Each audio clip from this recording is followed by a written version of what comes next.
सभी पूर्व सैनिकों को राम राम। देखिए आज 12 मार्च और धरने का 387 डेज। सदैव की बात ये हमारे जो है मांग उच्चतम न्यायालय के 3 सेवानिवृत्त न्यायाधीशों की कमेटी बनाई जाए, जिसका चयन उच्चतम न्यायालय के मुख्य न्यायाधीश करे और उसके संदर्भ की शर्तें हमारी मांगे हों तथा वह 3 माह में अपनी रिपोर्ट दें। और साबका सैनिक संघर्ष कमेटी का हार्दिक अभिनंदन का बैनर और ये हमारी विसंगत टीम का बैनर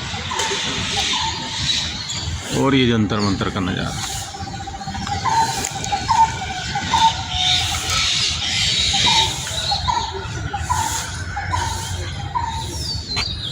तो मैं सभी पूर्व सैनिकों को कहना चाहूँगा कि आजकल एक ट्रेंड चल गया है कि जो हमारा धरना चल रहा है इसका जो है श्रेय लेने के लिए देखिए सरकारें, कांग्रेस अलग लगी है, बीजेपी अलग लगी हुई है। कांग्रेस का सैनिक प्रकोष्ठ अलग से लगा हुआ और बीजेपी का सैनिक प्रकोष्ठ लगा और जो सत्तारूढ़ पार्टी है उसके ने तो बाकायदा पेपरों में निकाल दिया, अरे सैनिकों का ये हो गया, सैनिकों का वो हो गया, सैनिकों का ये हो गया। अगर किसी का हो गया तो मुझे बताइए हम क्यों यहाँ बैठे हुए हैं? क्या पूर्व सैनिक का जो धरना ये चल रहा है जंतर मंतर पे, इससे बात करने के लिए कोई आया? और फिर एक बात है, केरला में आज एक अलग किस्म की राजनीति चल रही है, वो भी ओवरऑपी धरने पे। तो मिलते हैं गोपाल कृष्ण जी से और उनसे पूछते हैं। गोपाल सर राम राम। नमस्ते सर। नमस्ते सर, ये बताइए जो केरला में एक अलग किस्म का जो ओवरऑपी धरने के विषय में वो चल रहा है, तो क्या आप उनकी जानकारी देंगे? वो कौन लोग हैं जो लोगों पूर्व सैनिकों को भ्रमित सा कर रहे हैं? सर, सबसे पहले आपका चैनल को मेरा धन्यवाद। देश भर में जो पूर्व सैनिक बैठा है, जो हमारा जो जंतर मंतर का जो हालात को हर रोज़ सुनने के लिए तैयार बैठा है, मैं उनके लिए कह रहा हूँ, उनके लिए सबको नमस्कार कर रहा हूँ। और ये आपने सवाल पूछा है, एक तो मेरा पहले ये बता रहा हूँ, एक तो राजनीति के ऊपर मेरे को इतना ज़्यादा नॉलेज नहीं है, लेकिन फिर भी पूर्व सैनिकों के बीच में जो राजनीति आया हुआ है, 1 साल से हमने यहाँ पर देखा। यहाँ पर हमारा आंदोलन कंटिन्यूस चला था। 1 साल के अंदर कई जो स्टेट से हमारे पास यहाँ पर पूर्व सैनिक आए थे। जैसे मान लो जो हमारे पास हमारे देश में 28 स्टेट्स है, राज्यों है हमारे पास, और 8 केंद्र शासित जगह भी है। तो हमारे पास अंडमान निकोबार द्वीप से भी हमारे पास यहाँ पर लोग आए थे। यहाँ पर हमारा मंच को संभाल के मतलब 3 दिन यहाँ पर रह के गए थे, वो भी हमको सहयोग किया था। नॉर्थ ईस्ट से भी लोग आए थे और ज़्यादा लोग यहाँ पर पंजाब, हरियाणा, यूपी, एमपी और अपना हिमाचल और जम्मू कश्मीर यहाँ पर आके अपना सहयोग करके भी गए। और चेन्नई से भी लगे हैं हमारा जोआ, हमारा प्योर है, मतलब सबका सैनिक संघर्ष कमेटी का उसी बायलॉस के हिसाब से उन्होंने अपना राजनीतिक और अफसरों को बाहर करते हुए अपना संगठन बनाया है, वो भी हमारे साथ में सक्रिय होकर काम करता है। अब रह गया आपने जो एक सवाल पूछ रहा है जो केरल का, हमने देखा हमारे एक राजीव चंद्रशेखर है जो केंद्र का मिनिस्टर है, भाजपा से है और वो एमपी है प्रसन्न। अब हमें सुनने में आया था 2024 का जो चुनाव में वो मतलब बीजेपी का टिकट में वो केरल का त्रिवेंद्रम से वो अपना चुनावी मैदान में आ रहा है, तो उनका चुनाव का प्रचारण हो रहा है एक तरह से। तो हमारा पूर्व सैनिक उसको प्रचार भी कर रहा है। तो आपको खुद ही पता है 2-3 दिन पहले, करीब 1 हफ्ते के अंदर अंदर हमारे पास एक ऑडियो मिला था केरला भाषा का।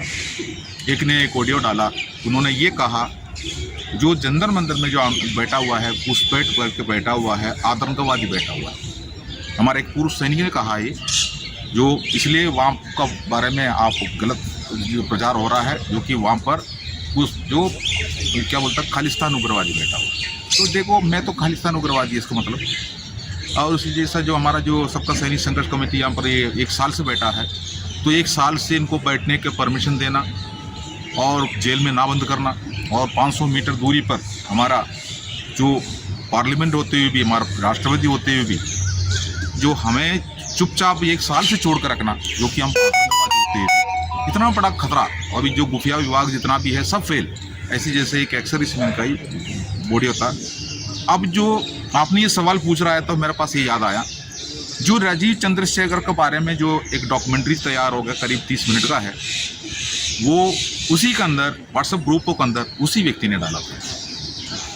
तो एक बात है, राजनीति किसी का भी हो, वो एयर कमांडर का बेटा है, आर्मी का, एयरफोर्स का एक अफसर का बेटा है। तो आप सब जानते हो अफसर लोग भी अपना अफसर का बेटे को आगे ले जाने के लिए क्या क्या करता है। हो सकता है वो जो जिसने उनका हाथ में वो वीडियो मिला है, किसी अफसर ने उनको दे दिया होगा, आप अपना जो ग्रुप में डालो। उसके बाद जंतर मंतर में जो आंदोलन 1 साल से जो चल रहा है उसको नेगेटिव करके बात कर लो करके उनको बोला है, तब उसने बोला जंतर मंतर में जो बैठा हुआ है वो पूरा आतंकवादी है। और जो राजीव चंद्रशेखर का जो वीडियो उठा कर डाला, उसको इतना प्रचार उसी ने ही कर रहा है, उसी ने ही डाला उसके अंदर, उन्हीं के लेवल में उनके पास वो किसी अफसर ने दे दिया होगा। तो हम ये नहीं बोल रहा हूँ, राजनीति है, 2024 का जो अपना घोषणा भी होने वाला है, अभी सरकार भी बनेगी। हमारा तरफ से तो प्रधानमंत्री की कुर्सी में, रक्षा मंत्री की कुर्सी में या राष्ट्रपति की कुर्सी में, होम मिनिस्ट्री की कुर्सी में कोई भी बैठने तो एक्सवाइज है, हमें कोई मतलब नहीं है। बीजेपी बैठे, कांग्रेस बैठे और बैठे, मोदी साहब बैठे, राहुल साहब बैठे, हमें कोई मतलब नहीं है। हम तो देश का पूर्व सैनिक है, हमें उस कुर्सी खाली नहीं रहना चाहिए। उस कुर्सी पे हिफाजत के साथ जो भी बैठे सवाल हम उनसे पूछेंगे। सवाल तो हम पूछ ही रहा है, 1 साल से पूछ रहा है। यहाँ पर पॉजिटिव कोई भी ऐसे नहीं है। राजीव चंद्रशेखर 2013 में कोश्यारी कमेटी लाया, इसके अंदर बोल रहा है, उन्होंने भी इसके अंदर बोला। कोश्यारी कमेटी में ये भी एक रूलिंग है, जो किसी भी डिपार्टमेंट के लिए, केंद्र गवर्नमेंट का किसी भी डिपार्टमेंट के लिए OROP लागू नहीं है। OROP केवल सिपाही से लेकर सूबेदार मेजर रैंक तक ही लागू है। बाकी किसी भी डिपार्टमेंट में कोई रैंक को, अगर कोई भी डिपार्टमेंट को कोई अधिकारी को ये लागू नहीं है, जो कि वो 58-60 की उम्र में पेंशन आता है। वो कोश्यारी कमेटी के अंदर जो भी लिखा है उसके खिलाफ हमारा OROP 1 और OROP 2 निकल के आया। हमारा जो आतरेज एक वर्ग को उसके अंदर OROP नहीं मिला, हमारे JCO रैंक को। हमारे JCO रैंक में एक सूबेदार मेजर ऑर्डिनरी कैप्टन का भी एक रैंक लेकर आया, 20 साल हो चुका है, उसके लिए कोई टेबल तक नहीं बनाया। और उसके बाद 2014 के बाद जो प्रीमेच्योर रिटायरमेंट का नाम लेकर एक टीम को तो वंचित करके रखा। जो राजीव चंद्रशेखर जी ने OROP के लिए बहुत कुछ किया करके हमारा पूर्व सैनिक उसको ऊपर प्रचार कर रहा है। हमने उसके अंदर देखा, उसके अंदर करीब 4 लाख से भी ऊपर व्यूअर वो क्रॉस कर चुका है। मलयालम भाषा में है तो व्यूअर पूरा मलयाली लोग ही होता है, बाकी कोई स्टेटों को बारे में उसका जानकारी नहीं है। तो मैं एक बात बता रहा हूँ, अगर चुनाव आता है तो कांग्रेस सोचता है हमारा टिकट किसको देना। आपने पिछला चुनाव में आपने देखा 2019 में कांग्रेस का जो मेन लीडर राहुल गांधी को उन्होंने अमेठी में टिकट ना देते हुए उनको लेके जाके केरला में रख दिया, जो कि तब वो एक MP है आज, ठीक है। नहीं तो वो MP का सीट भी नहीं मिल सकता था, इसलिए बड़ा प्लानिंग था 2019 वायनाड से लड़ा। उसके बाद वायनाड के लोग और केरला के लोग बोलते हैं वो तो पिकनिक मनाने के लिए, पिकनिक के लिए MP कभी कभी आके जाता है। तो ठीक है, कोई बात नहीं, हम एक्सेप्ट उसके लिए हम ये नहीं बोलते। अभी जो राजीव चंद्रशेखर जो बीजेपी का टिकट लेके अब इनको ले जाके अभी त्रिवेंद्रम में रखा, अभी ये ट्रेंड है। अब वो चुनाव लड़े, वो मिनिस्टर बने, हम उसके पीछे नहीं है, लेकिन हमारे लिए कुछ किया है करके अगर वो बोलता है, अगर उसी के बारे में जो झूठ का जो एक्सर्विसमैन उसके साथ में जो पार्टी के नाम लेके जो कर रहा है, उनको ये दिखाई नहीं दे रहा है जंतर मंतर में 1 साल से उन्हीं के साथ में नौकरी किया हुआ लोग यहाँ पर कैसे बैठा हुआ है, हम लोगों के साथ में क्या क्या बर्ताव हुआ है। यही बीजेपी सरकार है, अभी तक यहाँ मुड़ के नहीं देखा है, ठीक है। उनको मुड़ के देखना चाहिए था। राजीव चंद्रशेखर कम से कम बुलाना चाहिए था, कभी बुलाया नहीं है। जो कि जो चुनाव आता है तो वोट लेना है, तो 4 लाख से ऊपर व्यूअर उसके लिए कमेंट्स, नेगेटिव कमेंट्स भी लिख रहा है, कुछ लोग पॉजिटिव भी लिख रहा है। तो मैं उनको कह रहा हूँ देखो, चुनाव है, राजनीति का सबसे तरीका, अगर किसी को अगर जीत हासिल करना है, उनका टिकट केरला में दे दो, वहाँ पर वो जीतेंगे। ये हमने 2019 में देखा है, लेकिन हमारे लिए कुछ किया नहीं। दूसरी बात है सर, मैं XY से किसी पार्टी के लिए बात नहीं कर रहा हूँ। यहाँ पर भी हमने देखा सर, वो अपना रोहित चौधरी साहब है कर्नल, चुनाव का टाइम आ गया, वो एक टोपी लगा के OROP के बारे में बोल रहा है, MSP के बारे में वो बोल रहा है। जो कि हमने यहाँ पर भी देखा है, वो अग्निवीर के पीछे उनको पुलिस अरेस्ट करके भी लेके गया है। बहुत प्रचार हो रहा है। अग्निवीर का प्रॉब्लम कब हुआ था आप ये देखिए, अग्निवीर का प्रॉब्लम जो 3-4 साल पहले निकल गया है, जो 2019 में सरकार बनने के बाद जो बच्चे लोगों को जो उन्होंने हॉल टिकट दिया है वो को उन्होंने अग्निवीर की तरफ से दे दिया, तो उन्होंने उसका ज्वाइनिंग नहीं हुआ, सुप्रीम कोर्ट में चला गया। कोई सुप्रीम कोर्ट तो ऐसे होता है, सरकार का जो काम है सरकार से उसका जवाब मांगता है, सरकार जवाब टाल मटोल करके देंगे, नहीं तो प्रचार करके देंगे। तो सरकार कह रहा है तीनों सेना प्रमुखों ने रेकमेंड किया है, सेना हमसे रेकमेंड किया है, बहुत अच्छा है, युवा के लिए बहुत अच्छा एक प्रक्रिया है अग्निवीर का, अच्छा ही यंग गिनाया जो सुप्रीम कोर्ट के ऊपर, तो सुप्रीम कोर्ट ने इसके ऊपर फैसला नहीं किया, तो बच्चों को भविष्य खराब। अब वो यहाँ पर आके धरना दे रहा था, कई बार धरना दे रहा, 3-4 साल से धरना दे रहा है। उस टाइम पर रोहित चौधरी साहब इस जगह पर हमने नहीं देखा। मैं आपको राजनीति बता रहा हूँ और कुछ नहीं। हमने 1 साल से यहाँ बैठने की वजह से इस जगह पर क्या हुआ है उसके बारे में बता रहा हूँ। तो रोहित चौधरी साहब उसके लिए 3 साल से 4 साल से मैदान में नहीं था। अब 2024 अभी आ गया, 2-3 महीने के अंदर इलेक्शन होने वाला है, तो कुछ सीट लेना है, किसी को कुछ सीट दिलाना है, तो वो मैदान में उतर गया। अब वो बच्चों को याद आया, अब उनको एमएसपी का याद आया। एमएसपी का ऊपर जो सीपीसी का जो रिकमेंडेशन करते टाइम पर यही अफसरों ने रिकमेंड करते थे उस टाइम पर, जैसे जवान को ये दे दो, एमएनएस का ये दे दो, फलाना को ये दे दो, ये बात निकल के आ रहा है। तो रिकमेंड ही नहीं किया है तो सरकार कहाँ से देंगे? तो ये अभी उनको याद आ रहा है, अब उनके पीछे कुछ लोग रह गए। तो हम लोग ने सबका सैनिक संघर्ष कमेटी ने उनके साथ में लगा हुआ जो दल, कई दल जो है, इन्होंने एक निर्णय लिया है हमारा आंदोलन के अंदर, जो हम कभी भी राजनीति और अफसरों को नहीं लाएंगे, क्योंकि हमको उनसे ऊपर कोई ऐसे विरोध नहीं है, लेकिन हमारा जो आंदोलन है उसके अंदर उनको लाएगा तो कुछ लोग आम आदमी पार्टी में बढ़ जाता है, कुछ लोग मार्क्सिस्ट में बढ़ जाता है, कुछ लोग बीजेपी में बढ़ जाता है, कुछ कांग्रेस में चले जाता है। हमारा एक्सर इसमें को बांटता है, तो हमें इस आंदोलन में बांटना नहीं चाहता। हमारा अफसर को भी आपने देखा होगा, कई जो अफसर कई दल में रहता है, कई राजनीतिक पार्टी में रहता है, लेकिन हक मांगने वाला बात आता है तो उनका यूनाइटेड एक होकर सरकार के सामने फाइल रखता है और सारे पार्टी उसके लिए मदद करता है। ठीक है, सत्ता पार्टी में मदद करता है, विपक्ष में मदद, ये नहीं बोलता है यार तुम हमारा नहीं है, ऐसा नहीं है, उसमें एकता है। लेकिन हमारा में ये ऐसे बटा हुआ है, राजनीति तो पता ही नहीं है, जो कि फौज में रहते टाइम पर राजनीति होता नहीं है हमारे साथ में, लेकिन बाहर आने के बाद सीखा हुआ राजनीति है ये।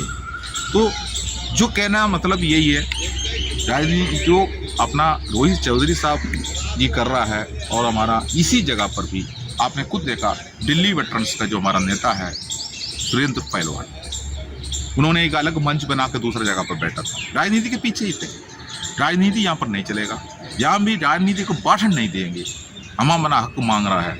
और किसी खास पार्टी का नाम लेकर किसी खास पार्टी के पीछे वार करने वाला जगह ये नहीं है, हम पूर्व सैनिक हैं। इसी के पीछे उनको जो थोड़ा कुछ सबका सैनिक संघर्ष कमेटी का लेवल में वो नहीं आ रहा है, तो उन्होंने सबका सैनिक संघर्ष कमेटी को तोड़ने के लिए उन्होंने यहाँ पर दूसरा मंच बनाया। हर रोज 2-2 आदमी के लेकर आके बिठाते थे, भाषण देते थे। तो उस टाइम पर उन्होंने उनका भाषण मैंने सुना, क्योंकि हम 1 साल से रहता है ना, तो वो भाषण दे रहा था। हम वीके सिंह साहब का साथ में मेरा फोटो देखा, जो मेरे को जनरल बख्शी साहब का साथ में मेरा फोटो देखा, और अफसरों का साथ में फोटो देखता है तो ये लोग भड़क जाता है मैं राजनीति है, हम कोई राजनीति पार्टी से नहीं, उन्होंने बोला। उस टाइम पर हम भी सोच रहा था बात तो सही होगा, लेकिन जैसे जैसे चुनाव का जो ये अब उन्होंने ये भी क्या कर दिया, जो आम अपना एक हमारा ये आंदोलन को तोड़ने के लिए वीर बहादुर सिंह का जो सोसाइटी वॉइस सोसाइटी दूसरा एक मंच बनाया था, और रामलीला मैदान में भी उन्होंने धरना दिया, उसी में हमारा यही दिल्ली वेटरन उसका साथ में थे। रिवाड़ी में धरना दिया तो उनका साथ में, उसके बाद हमारा फेक फेडरेशन बना था वो बाद में उनका साथ में आ गया। तो हमने ये सब देखा। अभी जो AICC का एक नोटिस देखा हमने, उसी के अंदर ऊपर चीफ कोऑर्डिनेटर बनाया हुआ है, जिससे हमारा कर्नल रोहित चौधरी के साथ में जो AICC का जो लेटर में है उनका नाम। तो कोई बात नहीं, उनको पर्सनली है, वो राजनीति में क्यों जा रहा है ये नहीं, लेकिन उन्होंने पहले यहाँ पर जो भाषण दिया मैं उसको करा रहा हूँ, क्यों यहाँ पर फिर झूठ क्यों बरसाया। तो हमारा जो नेतृत्व करने वाला आदमी, जो हमारा सबका सैनिक कमेटी कोई बेवकूफ़ नहीं है, तो उन्होंने यहाँ अग्निवीर के खिलाफ यहाँ पर 1 महीना पहले एक धरना हुआ था। उस धरना में स्टेज में खड़ा होकर जो यही जो कोऑर्डिनेटर जो सुरेंद्र पहलवान ने भाषण दिया, हमने ये भी देखा।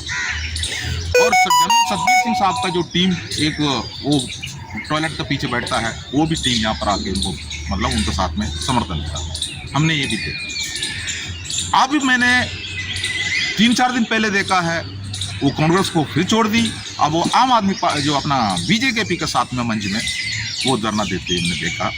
तब अभी जंतर मंतर का आंदोलन के बारे में वो बता रहा है, उनको गिरफ्तार कर लिया, उनको ये कर दिया। अब हमारा पक्ष में बात करते हुए हमने देखा, जो कि बीजेपी भारतीय जवान किसान पार्टी है, थोड़ा कुछ यहाँ का नाम है। तो ये एक राजनीति है। आपको ये भी बता रहा हूँ, उत्तराखंड के अंदर 2 दिन का पहले एक रैली देखा हमने, लोगों ने इकट्ठा हुआ है, लेकिन वहाँ पर जिला सैनिक कल्याण विभाग द्वारा वहाँ पर मुख्यमंत्री द्वारा घोषणा कर रहा है, टेलर मिशन दे दिया लेडीज को, जैसे हमारा पूर्व सैनिक वीर नारियों को एक टेलर मिशन दे दिया, सिलाई मिशन। यार भेदभाव कितना हमारे साथ में। अफसर का डेथ हो जाता है तो उनको वाइफ को उन्हीं का सेम परसेंटेज के ऊपर उनको पेंशन दे रहा है, और जवान जेसीओ का डेथ हो जाता है तो उनको वाइफ का आधा पेंशन दे रहा है। यही समानता का मांग हमने यहाँ पर किया, लेकिन उसको ऊपर वहाँ पर नहीं है, टेलर मिशन में देखिए। और उसके बाद जो भेदभाव बना कर रखा है, हम लोगों ने क्या कुछ मांगा है, जो सेना के अंदर और गुलामी प्रथा आज भी चल रहा 75 साल से, उसको ऊपर हमने सवाल उठाया है, उनको उसी के बारे में कोई चिंता नहीं है। और कैंटीन CST के अंदर जो भी हुआ है उसमें कोई चिंता नहीं है। जो देहरादून के अंदर अफसरों के लिए एक अलग से कैंटीन बनाया करके यही एक्स-सर्विसमैन के ऊपर केस दर्ज किया है, आज भी वो केस खारिज नहीं हुआ है, ये भी इन्होंने देखा। तो अफसर का बेटा राजनीति में उतरता है, उसका प्रचार करने में अफसर का जो अभी देखो राजीव चंद्रशेखर की बात मैं बता रहा हूँ, देखो अगर एक फौजी अफसर का बड़ा अफसर का बेटा बनकर अगर जन्म लिया है, जब वो गोद में आता ना तब वो उसको पालने वाला काम एक सेवादार करता है। सेवादार का हाथ से पाला है, सेवादार का हाथ से पल के वो आगे निकल के आया है। जब तक उनको फादर जो कमांडर का नाम पर अफसर का नाम पर रहता है, मरने तक उनका घर पे सेवादार रहता है। इसलिए हमारे लिए वो भेड़ बकरी है। राजीव चंद्रशेखर के लिए हम तो भेड़ बकरी है। अगर उनको मन पे अगर जेसीओ जवान का इस आंदोलन दिखाई दिया होने से, वो 2013 का कहानी बोल रहा है, तो ये हम लोग ने 1 साल से बैठा हुआ है। अभी तक सरकार ने हमारे खिलाफ उन्होंने कार्रवाई करने के लिए आदेश दिया, लाठीचार्ज करने के लिए आदेश दिया, जेल में बंद करने के लिए आदेश दिया, हमारा लोगों को लगा के हमारा टांग खींचने के लिए आदेश दिया। आज भी वही कर रहा है जो कि केरल में शुरू हो गया ये बात। तो मैं कह रहा हूँ केरला का जो लोग है वहाँ पर राजनीति एक अलग तरीक़े से चलता है। जिसके लिए अगर राजनीति का सीट चाहिए उनको केरला में लेके जाके खड़ा कर दो, वो जीतता है, हमने देखा भी है। हमें XYZ कोई भी पार्टी वाला कहीं भी जगह पर जीतने दो, हमारा आंदोलन आज भी जारी है। हमारा आंदोलन इसलिए जारी है, हमारा मांग सरकार के सामने रखने के बाद भी हमने जो अपना मेमोरेंडम्स को सारे कलेक्टर द्वारा भेजा है, हम लोगों ने तहसीलदार द्वारा भेजा है, सारे MP के द्वारा भेजा है। इतना करने के बावजूद भी एक जुडिशरी कमेटी देने के लिए तैयार नहीं हो रहा है वर्तमान सरकार। और वर्तमान सरकार के MP को लेके इतना प्रचार कर रहा है वो फौजी का बेटा है करके। इसी जैसा फौजी का बेटा ये तो फौजी का दामाद सब मैदान में उतर के आ जाएंगे। आपको प्रचार करने के लिए बहुत मौका मिलेंगे, आप प्रचार करते रहना है। आपका हक मांगने के लिए जो जंतर मंतर में 1 साल से जो बैठा हुआ है उनको ऊपर आप नज़र मत लगाना, और जब मौका मिलता है उनका जुबान से आप तोता का जो बता के बेचता ना, उसी जैसा आप यहाँ पर आतंकवादी बैठा हुआ है, यहाँ उग्रवादी बैठा हुआ है, यही प्रचार करते रहना। आपको अपना हक लेने का कोई तरीका तो पता नहीं है, लेकिन इसी के अंदर जो पॉजिटिवली जंतर मंतर का आंदोलन देखने वाला कई कमेंट्स मैंने उसके अंदर देखा। हम उसको ये कहना चाह रहा हूँ, आप लोग अपना प्रचार को आगे लेके जाइए। 4 लाख लोग 3 लाख लोग मलयालम भाषा में इसको देख रहा है। वैसे ही केरला के अंदर देखा जाएगा तो जो पूर्व सैनिकों का गिनती, सैनिक और पूर्व सैनिकों की गिनती करीब 3 लाख है, लेकिन 4-5 लाख तक व्यूअर देख रहा है राजीव चंद्रशेखर का। राजीव चंद्रशेखर को जिता के सत्ता में लेकर आइए। हम तो ये नहीं बोल रहा हूँ, हम तो किसी के खिलाफ बात नहीं कर रहा हूँ। हमारे लिए उन्होंने कुछ नहीं किया है। उन्होंने जो भी बता रहा है पूर्व सैनिकों के लिए उन्होंने कुछ भी नहीं किया आज के डेट तक, और सरकार के साथ में मिलके हमारे को तोड़ने का कोशिश किया है, हमारे को उखाड़ने की कोशिश किया है। यही है मेरा मैसेज। जो कि ज़्यादा मेरे को राजनीति आता नहीं है, लेकिन पूर्व सैनिक रहते हुए एक सैनिक का दिमाग से जंतर मंतर का आंदोलन के साथ में हमने देखा हुआ राजनीति मैं आपके सामने रखा है। आपको जो अच्छा लग रहा है, अगर आपको बुरा लग रहा है, नेगेटिव पॉजिटिव कमेंट्स आप इसके अंदर डाल सकते हैं। जय हिंद। तो मैं सभी पूर्व सैनिकों को कहना चाहूँगा, देखिए जो है JCO वार्स के लिए जो किया जाता है वो बिल्कुल शून्य के बराबर होता है, क्योंकि हमारी संख्या ज़्यादा है, लेकिन काम भी तो देखिए यूनिटों के अंदर, बॉर्डरों के अंदर सबसे ज़्यादा काम कौन करता है? हम ही लोग करते हैं ना। तो मैं ये कहना चाहूँगा कि अपने ज़मीर, सोए हुए ज़मीर को आज जगाइए। और देखिए अब ये जो इलेक्शन का समय आ गया है, तो ये जो कहीं पेपरों में, कहीं ये कटिंग में और वो कहीं वो दिखाएंगे, मैं राजनीति के उसमें नहीं जाना चाहता, लेकिन मैं फिर भी ये कहना चाहूँगा कि जो आप हर चीज़ को ख़रीदते हैं उस पर टैक्स देते हैं, उसका बड़ा मिसयूज़ भी होता है। कोई भी सत्तारूढ़ दल हो वो दूसरे विपक्षी दलों को ज़रूर बोलेगा कि ये भाई ऐसा है, लेकिन वो भी पैसे का बहुत गलत इस्तेमाल करते हैं। इसका जीता जागता उदाहरण दिल्ली है। आप यहाँ आएंगे तो आपको सब पता लग जाएगा, बाकी समझदार को इशारा काफ़ी। नमस्कार, जय हिंद। मैं जंतर मंतर से विजय कुमार, गोपाल कृष्ण जी के साथ सभी पूर्व सैनिकों को राम राम।